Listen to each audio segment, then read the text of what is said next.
রমজান মাসের ঠিক 2 মাস আগ থেকে নিজে এবং সাহাবায়ে কেরামদেরকে রমজানের আমলের সার্বিক প্রস্তুতি গ্রহণ করার দিক নির্দেশনা এই রজবের শুরুর দিক দিয়ে দিতেন।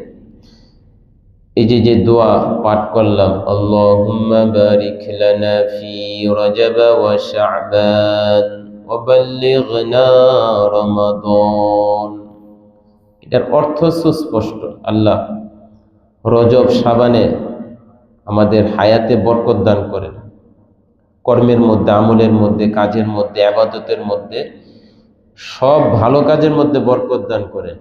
আল্লাহুম্মা বারিক লানা ফি রজবা ওয়া শাবান, আল্লাহ নবী স্পষ্ট বুঝাইছেন আল্লাহ রজব এবং শাবানে আমাদেরকে পুরাপুরি বরকত দান করেন। এরপর আল্লাহ নবী যে শব্দটা বলছেন, ওয়াবাল্লিগনা, আল্লাহ আমাদেরকে পৌঁছাইয়া দেন।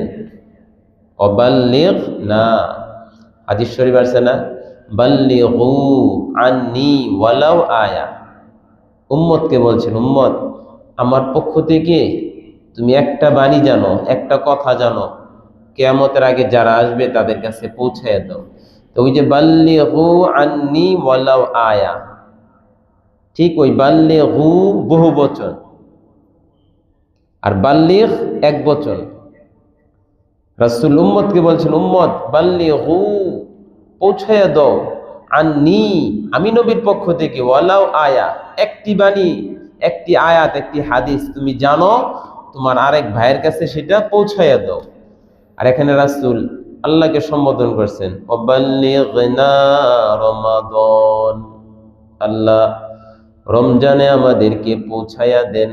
সহজ ব্যাখ্যা মুফাসসিরগণ, মুহাদ্দিসগণ করেছেন, আল্লাহ রজবে হায়াত দিয়েছেন, শাবানে হায়াত দিয়েছেন, রমজান মাসে আমাদেরকে হায়াত দান করেন। সুবহানাল্লাহ, যে রমজান মাসে আমাদেরকে হায়াত দান করেন, রমজান মাসের ইবাদত দ্বারা যেন আমরা আপনার নৈকট্য হাসিল করতে পারি, আপনার সন্তুষ্টি অর্জন করতে পারি।